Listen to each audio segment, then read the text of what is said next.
கொடுமையை நம்பாதிருங்கள், கொள்ளையினால் பெருமை பாராட்டுதிருங்கள் என்று சொல்லிவிட்டு வருகிறது. ஐஸ்வர்யம் விருத்தியானால் இருதயத்தை அதின் மேல் வைக்காதேயுங்கள். ஐஸ்வர்யம் விருத்தியானால் இருதயத்தை அதின் மேல் வைக்காதேயுங்கள். கர்த்தருக்கு மகிமை உண்டாகட்டும். ஐஸ்வர்யம் பெருகும் பொழுது, ஐஸ்வர்யம் விருத்தியாகும் போது நம்முடைய இருதயம் அதை சார்ந்ததாக போய்விடக்கூடாது. ஆண்டுடைய வார்த்தை சொல்லுகிறது, கர்த்தருடைய வார்த்தை. சங்கீதக்காரன் மிக அருமையாக சங்கீதக்காரனை தாவீது எழுதுகிறார் பாருங்க. ஏனென்றால் அந்த காலகட்டங்களிலே பாருங்க, ஐஸ்வர்யத்தின் விருத்தி அநேகரை ஆண்டவரை விட்டு கூட தூரம் போக செய்து விடுகிறது என்று. ஆனால் இந்த காரியங்களிலே சங்கீதக்காரனை தாவீதை குறித்து நாம் கற்றுக்கொள்ள வேண்டும். ஒரு ஆடு மேய்த்து கொண்டிருந்தவன் ஒரு அரசனாய் மாறுகிறான். மிகப்பெரிய ஒரு அதிகாரம் படைத்தவனாக இருக்கிறான். ஆனாலும் அவனுடைய ஐஸ்வர்யத்துக்கு அவன் அடிமையா இருக்கவில்லை. நமக்காக இந்த நாட்கள் ஆண்டவராக இயேசு கிறிஸ்து கல்வாரி சிலுவை இரத்தத்தை சிந்தி நம்மை மீட்டெடுத்திருக்கிறார். அன்றைக்கு காணக்கூடாத தேவன், அண்ட சராசரத்தையும் படைத்த தேவாதி தேவன், அவரை அவர் கேள்வியினாலே அறிந்து ஆண்டவரை மகிமைப்படுத்தி அவருக்காக எல்லாவற்றையும் கூட அவர் விட்டு கொடுக்கிறதை நாம் பார்க்க முடிகிறது. அது மாத்திரமல்ல, அவனுடைய பாருங்க, ஒரு ஆலயம் கட்டுகிற பணிக்கு அவனுடைய இதுல மிகப்பெரிய பங்கை அவன் கொடுக்கிறான். இது கர்த்தரிடத்திலே பெற்றேன், கர்த்தருக்கே கொடுக்கிறேன் என்று சொல்லி சங்கீதக்காரன் தாவீது சொல்லுகிறார், ஆண்டவரே என் இருதயம் பொருளாசை சார்ந்திராமல் உடைய சாட்சியை சார்ந்திருக்கும்படி செய்யும் என்று சொல்லி. எவ்வளவு அற்புதமான வார்த்தைகள்! அவர் தன்னுடைய சாட்சி, தன்னுடைய இருதயம் பொருளாசையை சார்ந்ததாக இருக்கக்கூடாது என்பதிலே எவ்வளவு கவனமாயிருக்கிறார் பாருங்கள். அவருடைய சாட்சியை சார்ந்திருக்க வேண்டும் என்று இன்றைக்கும் கூட. ஆகவே தான் சங்கீதக்காரன் சொல்லுகிறான், ஐஸ்வர்யம் விருத்தியாகும்போது உன் கண்ணை அதன் மேல் வையாதே, உன் கண்ணை அதன் மேல் வையாதே. நீ தரித்திரனாய் இருக்கும் பொழுது உன்னை காப்பாற்றினவர் கர்த்தர். நீ தரித்திரனாய் இருக்கும் பொழுதும் ஐஸ்வர்யத்தை சம்பாதிக்கும் பலத்தை கொடுத்தவர் கர்த்தர். ஆகவே நீ தரித்திரப்பட்டு இருக்கும் பொழுது ஐஸ்வர்யம் உன்னுடையதாய் இருக்கவில்லை. ஆனால் அவர் உன்னை ஆசீர்வதிக்க பொழுது, உன் பட்சத்தில் அவர் இருந்து உன்னை ஆசீர்வதித்து பெருக செய்து உன் எல்லைகளிலே ஐஸ்வர்யத்தை விருத்தி அடைய செய்யும் பொழுது, ஏன் உன் கண்கள் ஐஸ்வர்யத்தை சார்ந்திருக்கிறது? ஆகவேதான் சொல்லுகிறார், ஐஸ்வர்யம் விருத்தி ஆகும்போது அதன் மேல் உன் கண்ணை வையாதே.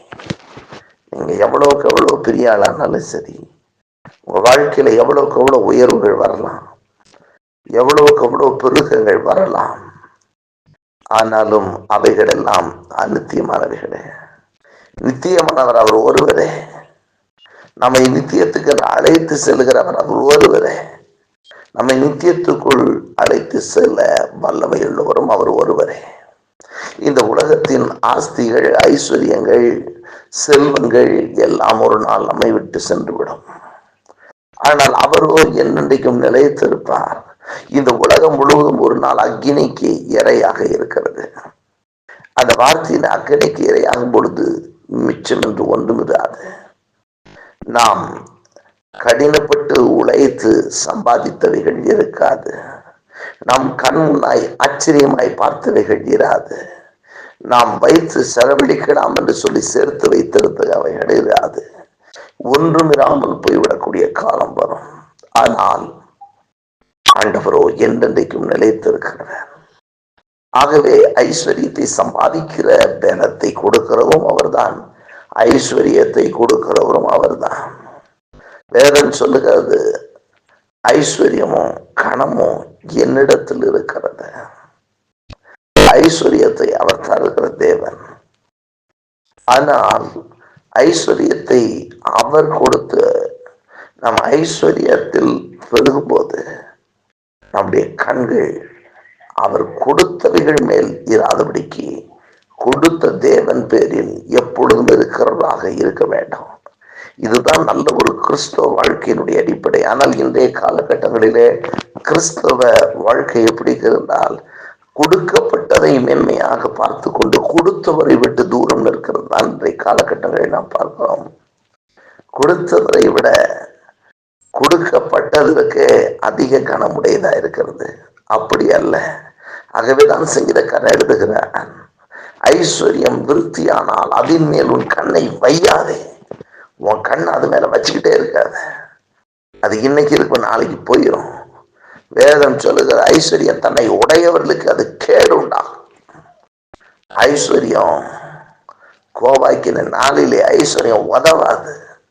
ஆண்டுடைய கோபத்தின் நாள் பற்றி எரிகிற நேரத்துல நாம் வைத்திருக்கக்கூடிய ஐஸ்வர்யத்தை வைத்து அவருடைய கோபத்தை தணித்து விட முடியாது. ஆண்டவரை எப்பொழுது கண்ணு நோக்கி பார்க்கிற இருதயம் நமக்கு இருக்கணும். ஆகவே சொன்னாரு, ஐஸ்வர்யம் விருத்தி ஆயிடுச்சுன்றனால நீ ஆண்டவரை விட ஐஸ்வர்யத்தை மேல பிடிச்சுக்கிட்டு இருக்காத. ஆண்டவரை விட ஐஸ்வர்யத்தை பெருசா நினைத்து கொண்டு இருக்காத. ஐஸ்வர்யம் இன்றைக்கு இருக்கலாம், நாளைக்கு இல்லாமல் போகலாம். ஆனால் கர்த்தரோ என்றென்றைக்கும் நிலைத்திருக்கிற தெய்வம். அவர் என்றென்றைக்கும் நிலைத்திருப்பார். அவர் என்றென்றைக்கும் நிலைத்திருப்பார். ஆகவே இன்றைக்கும் கூட ஆண்டுடைய வார்த்தையின்படி ஐஸ்வர்யம் விருத்தியானால் அதன் மேல் உன் கண்ணை வையாதே. சிலர் அப்படியே ஐஸ்வர்யம் பெருக பெருக ஐஸ்வர்யத்தின் மேலேதான் கண் வச்சிருப்பாங்க. ஆண்டவரை கூட மறந்துடுவாங்க. எல்லாத்தையும் சுத்தி இருக்கிற சூழ்நிலைகளை மறந்துடுவாங்க. எல்லாத்தையும் மறந்து போயிடுவாங்க. நான் தாவீதுடைய வாழ்க்கையில பாருங்க, அவர் ஆடு மேய்ச்ச காலத்திலிருந்து, கஷ்டப்பட்ட காலத்திலிருந்து எல்லாரையுமே அவர் எவ்வளவுக்கு எவ்வளவு பெருகினாரோ, பெருகும்போது யாரையுமே அவர் மறக்கல. கர்த்தர் நல்லவர். நாமும் கூட ஐஸ்வர்யம் பெருகும்போது நாம் அதன் மேல் கண்ணை வைத்து விடாமல் ஆண்டவரையே இப்பொழுது முன்னிறுத்தி அவரை சார்ந்திருக்க ஒவ்வொருவருக்கும் பலன் தருவாராக. ஆஸ்தியும் ஐஸ்வர்யமும் அவர் கொடுக்கிறது. ஐஸ்வர்யத்தை விருத்தி அடைய செய்கிறவரும் அவரே.